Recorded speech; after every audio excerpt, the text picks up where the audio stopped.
Shalom. Bapak Ibu Saudara yang terkasih dalam Tuhan, selamat pagi. Ya, hari ini kita bersyukur oleh kemurahan Tuhan dapat menikmati anugerahnya, dan kita akan membaca merenungkan sebagian firman Tuhan terambil dari Bilangan pasal 35. Ya, kalau kemarin kita membaca Bilangan 33, kemudian 34, itu berbicara tentang pembagian tanah itu ya. Kemudian pasal 35 kita akan masuk, ada kota-kota perlindungan. Jadi waktu tanah itu dibagi, ada tempat 6 kota tempat perlindungan, dan juga ada kota-kota untuk orang Lewi, karena orang Lewi tidak mendapatkan harta warisan tanah itu, tetapi ada kota-kota ya, 48 kota untuk mereka, dan juga ada 6 kota untuk tempat perlindungan. Mari kita lihat firman Tuhan untuk kota perlindungan secara khusus di ayat 9. Mulai ayat 9 kita akan baca secara bergantian. Bilangan 35 ayat 9, Tuhan berfirman kepada Musa. Ayat 10 Bapak Ibu. Berbicara kepada orang Israel dan katakanlah kepada mereka, apabila kamu berada di Yordan ke tanah Kanaan, maka haruslah kamu memilih beberapa kota yang menjadi kota-kota perlindungan bagimu, supaya orang pembunuh yang telah membunuh seseorang dengan tidak sengaja dapat melarikan diri ke sana. kota-kota itu akan menjadi tempat perlindungan bagimu terhadap untuk balas, supaya pembunuh jangan mati sebelum dia dihadapkan kepada umat itu. Dan kota-kota yang kamu tentukan itu haruslah 6 buah kota perlindungan bagimu. 3 kota harus kamu tentukan di seberang sungai Yordan sini, dan 3 kota harus kamu tentukan di tanah Kanaan, semuanya kota-kota perlindungan. Keenam kota itu haruslah menjadi tempat perlindungan bagi orang Israel dan bagi orang asing dan pendatang di tengah-tengahmu, supaya setiap orang yang telah membunuh seseorang dengan tidak sengaja dapat melarikan diri ke sana. Tetapi jika ia membunuh orang dengan tradisi sehingga orang itu mati, maka ia seorang pembunuh. Dan jika ia membunuh orang itu dengan batu di tangan yang mungkin menyebabkan matinya seseorang sehingga orang itu mati, maka ia seorang pembunuh, pastilah pembunuh itu dibunuh. Atau jika ia membunuh orang itu dengan menyertai tangan sehingga orang itu mati, maka ia seorang pembunuh, pastilah pembunuh itu dibunuh. Penuntut darahlah yang harus membunuh pembunuh itu. Pada waktu bertemu dengan dia, ia harus membunuh dia.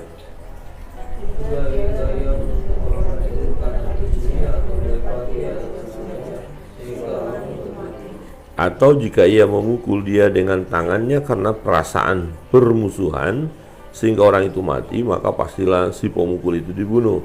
Ia seorang pembunuh, penuntut darah harus membunuh pembunuh itu pada waktu bertemu dengan dia.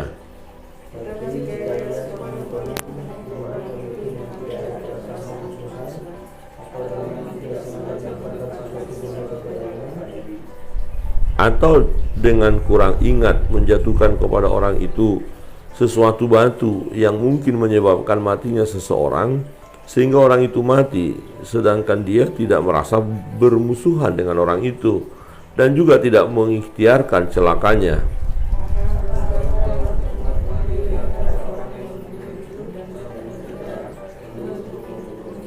Dan haruslah rapat umat membebaskan pembunuh dari tangan penuntut darah, dan haruslah rapat umat mengembalikan dia ke kota perlindungan, ke tempat ia telah melarikan diri. Disitulah ia harus tinggal sampai matinya imam besar yang telah diurapi dengan minyak yang kudus. Tetapi jika terjadi bahwa pembunuh itu keluar dari batas kota perlindungan, tempat ia melarikan diri, dan penuntut darah mendapat dia di luar batas kota perlindungannya, dan penuntut darah membunuh pembunuh itu, maka tidaklah ia berhutang darah. bahwa pembunuh itu wajib tinggal di kota perlindungan sampai matinya imam besar. Tapi setelah matinya imam besar, boleh pembunuh dikembalikan ke tanah. Itulah semuanya yang harus menjadi ketetapan hukum bagimu turun-temurun di segala tempat kediamanmu. Setiap orang yang telah membunuh seseorang haruslah dibunuh sebagai pembunuh tetapi orang seseorang saja tidak cukup menjadi keterangan terhadap seseorang dalam perkara hukumannya.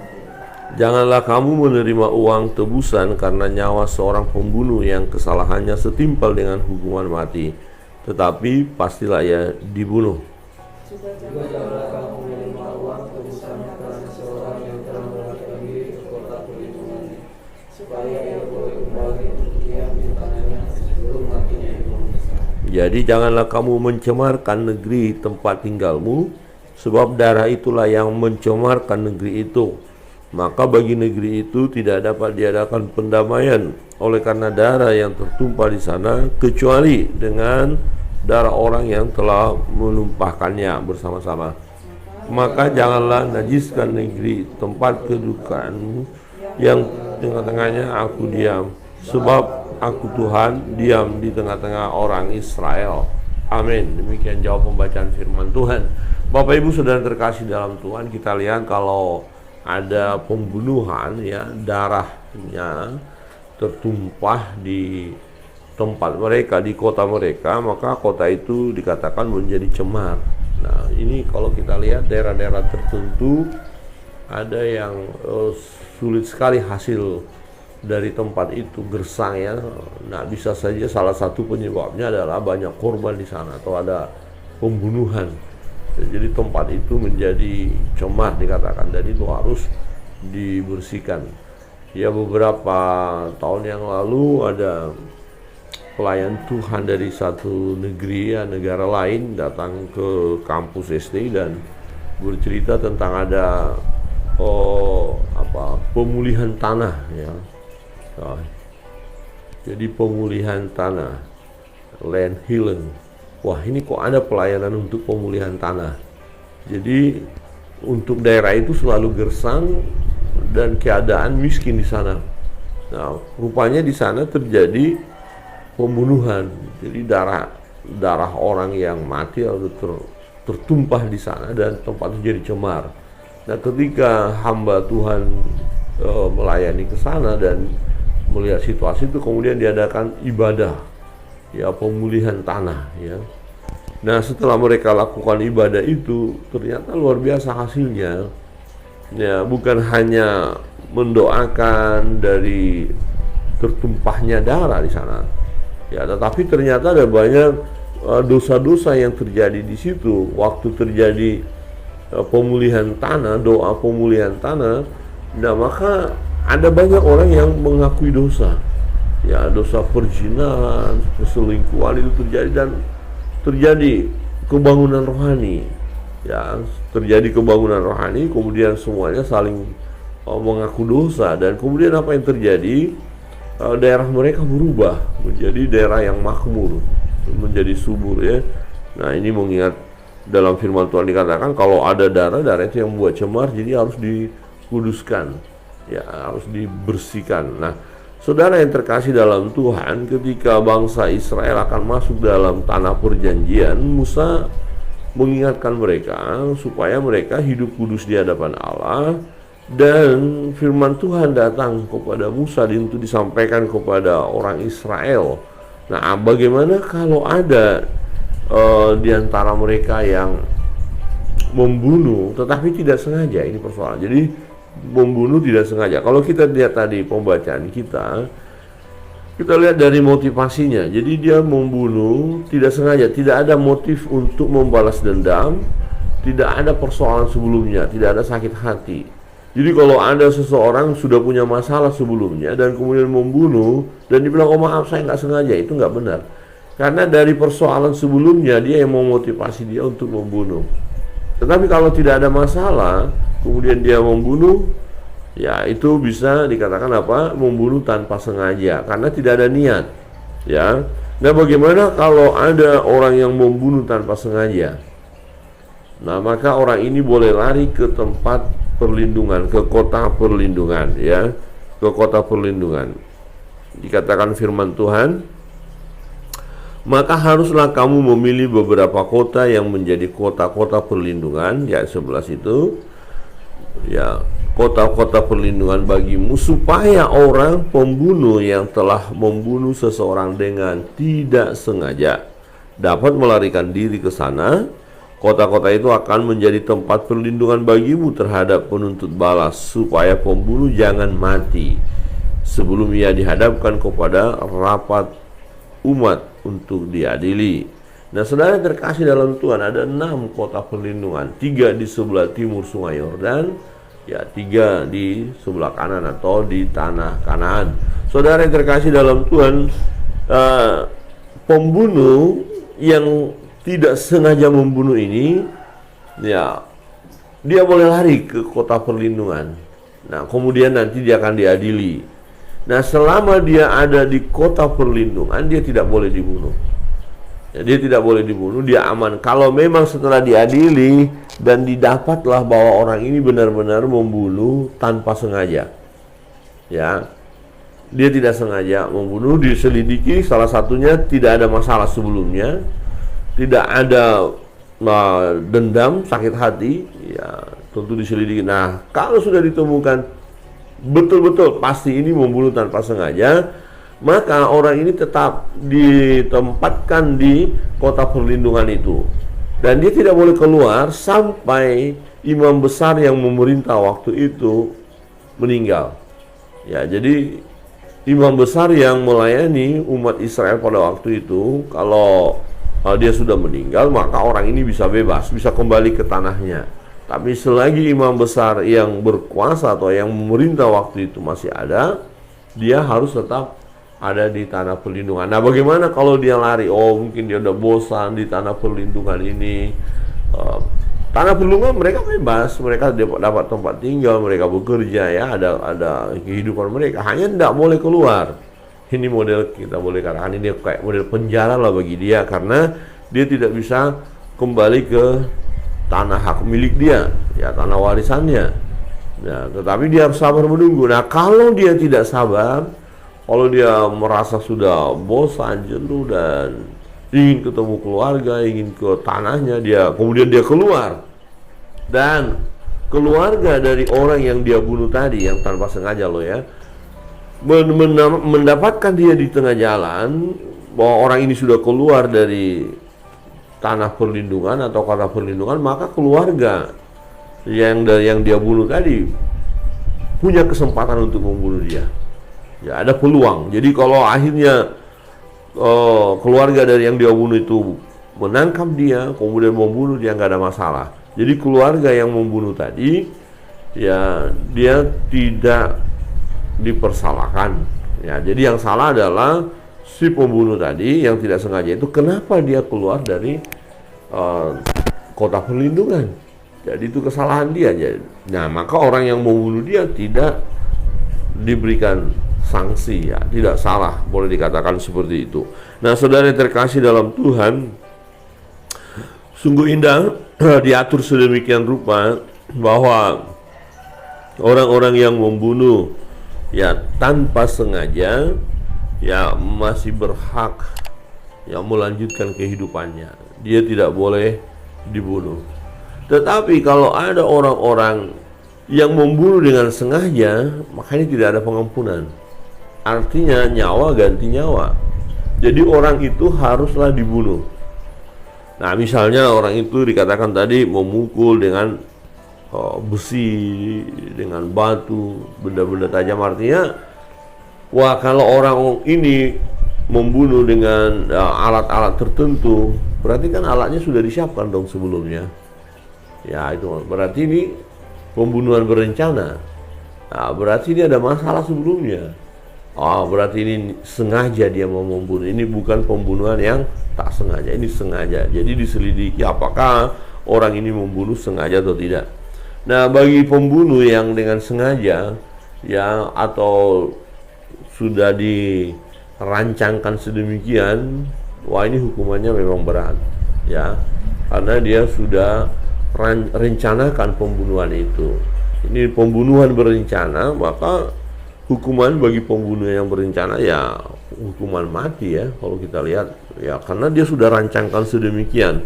Tapi kalau ada seorang membunuh tanpa sengaja, dia tidak boleh dibunuh. Ya, disiplin mungkin ya. Jadi katakanlah kota perlindungan itu sebagai disiplin bagi dia, tapi dia tidak boleh dibunuh. Bapak Ibu Saudara yang terkasih dalam Tuhan, ini satu bentuk ya peraturan yang sangat baik sekali tentunya, di mana unsur keadilan tetap ada.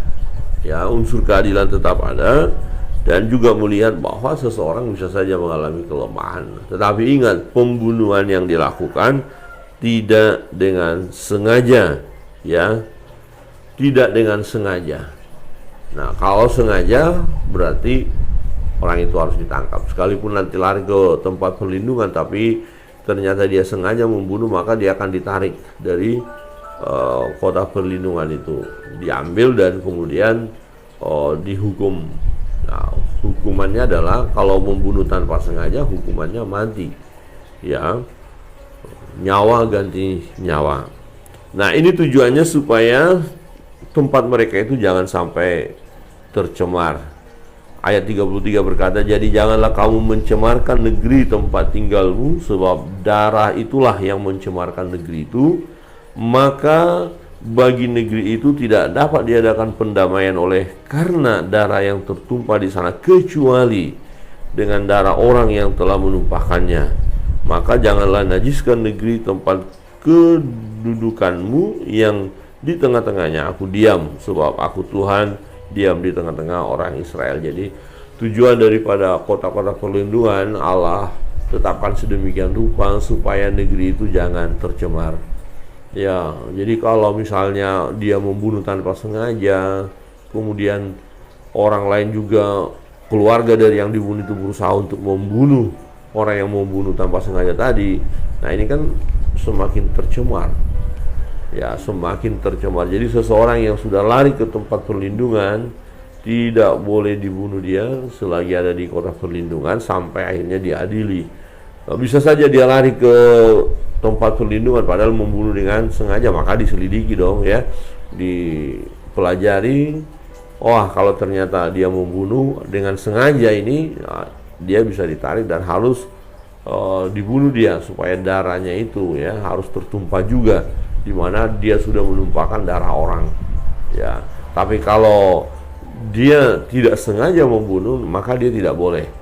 Jangan asal ambil saja kemudian bunuh padahal dia membunuh tanpa sengaja. Nah, kalau itu yang terjadi, maka semakin cemarlah tanah mereka atau negeri yang akan mereka duduki, dan padahal Allah ada di sana. Artinya di mana keadilannya? Oh, ke orang yang membunuh tanpa sengaja kok dibunuh juga sih? Nah, kalau ini yang terjadi, maka terjadilah kerusakan, pembunuhan demi pembunuhan. Bapak Ibu Saudara yang terkasih dalam Tuhan, pelajaran bagi kita pada pagi hari ini mengingatkan kita akan kasih Tuhan, di mana Tuhan memberikan kesempatan kepada seseorang yang memang bersalah ya, membunuh bersalah, tetapi karena dia membunuh tanpa sengaja, dia masih diberi kesempatan untuk menikmati kehidupan, untuk memperbaharui hidupnya atau untuk melanjutkan kehidupannya ya, karena tidak ada unsur negatif di dalam dirinya, motivasinya tidaklah jahat, tidak ada motivasi yang jahat, dan tidak merancangkan mau menyakiti orang atau membunuh orang. Tetapi yang terjadi fakta bahwa dia lakukan tanpa sengaja.